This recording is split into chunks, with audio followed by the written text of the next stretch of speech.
रायगडच्या कानाकोपऱ्यातील प्रत्येक घडामोड, सत्याचा शोध, जनतेचा आवाज. आता बातम्या सर्वात आधी, सर्वात वेगाने आणि सर्वात विश्वासार्ह पद्धतीने. ब्रेकिंग न्यूज, राजकारण, सामाजिक घडामोडी, अपघात, शैक्षणिक, सांस्कृतिक आणि विकासाच्या बातम्या पहा. रायगडचा बुलंद आवाज न्यूज चॅनल, का सत्याची धार लेखणीची. आपल्या हक्काचे न्यूज चॅनल, रायगडचा बुलंद आवाज न्यूज चॅनल. लाईक करा, शेअर करा आणि सबस्क्राईब करा. निसर्गाच्या कुशीत वसलेले जावळीचे स्वयंभू बेलेश्वर शिवमंदिर श्रद्धा आणि निसर्गाचा अद्भुत संगम. श्रीवर्धन तालुक्यातील श्रीवर्धन हरिहरेश्वर मार्गावर गालसुरे गावापासून धारवली आडीकडे जाणाऱ्या मार्गावर वसलेले जावळे गाव निसर्ग सौंदर्याने नटलेले आहे. याच हिरव्यागार परिसरात स्वयंभू श्री बेलेश्वर शिवमंदिर असून हे मंदिर परिसरातील भाविकांच्या श्रद्धेचे आणि आस्थेचे महत्त्वाचे स्थान बनले आहे. मंदिराच्या सभोवताली वाहणारी छोटीशी नदी, दाट हिरवाई आणि विपुल प्रमाणात असलेली बेलाची झाडे यामुळे या देवस्थानाचा परिसर अत्यंत प्रसन्न आणि मनमोहक आहे. त्यामुळे धार्मिक श्रद्धेबरोबरच निसर्गप्रेमींनाही हे ठिकाण आकर्षित करते. गायीच्या दुग्धाभिषेकातून प्रकटले शिवलिंग. स्थानिकांच्या माहितीनुसार या मंदिराच्या स्वयंभू प्रकटीकरणाची एक रंजक आख्यायिका सांगितली जाते. पूर्वी जावळे गावातील एक गुराखी दररोज गायी चारण्यासाठी रानात घेऊन जात असे. त्यातील एक गाय दररोज मंदिराच्या परिसरातील एका ठराविक जागी जाऊन उभी राहत असे आणि त्या ठिकाणी स्वतःहून दुग्धाभिषेक करत असे. हा प्रकार गुराख्याच्या लक्षात आल्यानंतर ग्रामस्थांनी त्या जागेवर खोदकाम केले. त्यावेळी तेथे शिवलिंग, गणपतीची मूर्ती आणि नंदीची मूर्ती आढळून आल्याचे स्थानिक सांगतात. त्यानंतर ग्रामस्थांनी त्या ठिकाणी साधे कुडाचे मंदिर उभारून पूजा अर्चा सुरू केली. बंधुशेठ गद्रे यांनी केला मंदिराचा जीर्णोद्धार. सुमारे 80 ते 90 वर्षापूर्वी श्रीवर्धन शहरातील सुपारी व्यापारी द्वारकानाथ तथा बंधुशेठ गद्रे यांनी या मंदिराचा जीर्णोद्धार केल्याचे सांगितले जाते. काळाच्या ओघात मंदिराचा परिसर आणि वास्तू पुन्हा जीर्ण झाली. चक्रीवादळात मंदिराच्या छताचे नुकसान झाल्यानंतर ग्रामस्थांनी पुढाकार घेत पुन्हा जीर्णोद्धार केला.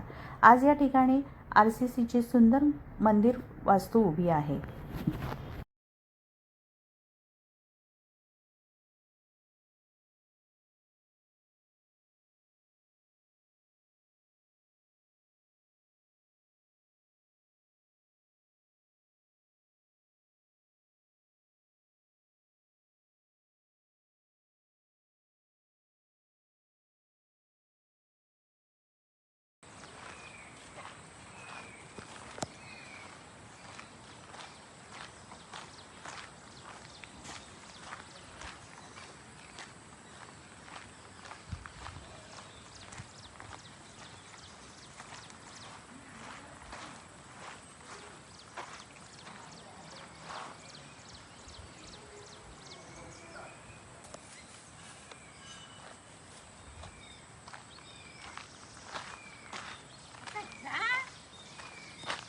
मी स्थानिक अध्यक्ष मोजे जावळे हरिश्चंद्र दामू मळेकर.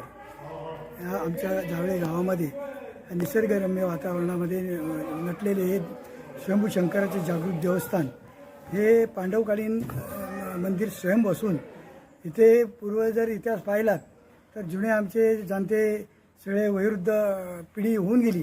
त्याने असा त्याच्यानंतर वयोवृद्ध माणसं सगळे त्यावेळेस एकत्र येऊन तिथं खोदकाम केला आणि ती स्वयंभू पिंडी त्यावेळेस पांडवकालीन इतिहास मानला जातो की ही स्वयंभू शंकराची मंदिर, गणेशाची मंदिर मूर्ती, त्याचप्रमाणे नंदी आणि तदनंतर त्याचा हे जे जीर्णोद्धार केला तो श्रीवर्धनचे बंधुशेठ गंद्रे यांनी एक कुडाचा देऊळ आमच्या ग्रामस्थांनी बांधला होता.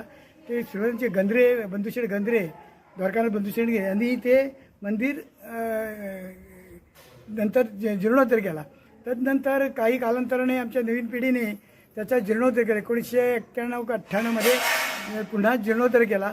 त्या जीर्णोद्धार करताना त्यावेळेस एक काळभैरव हे मंदिर जे आहे बाजूला शेजारी ती मूर्ती नव्हती, परंतु तो जेव्हा जीर्णोद्धार केला तेव्हा खोदकाम करत असताना ती काळभैरवची मूर्ती सापडली आणि तिचा जीर्णोद्धार आमच्या मुंबईचे अध्यक्ष सन्माननीय मधुकर भोसले यांनी तो तिथे स्थापन केली, जीर्णोद्धार मंदिर बांधला. तदनंतर सातत्याने 16 वर्षे एकदा आषाढी अमावस्या झाली.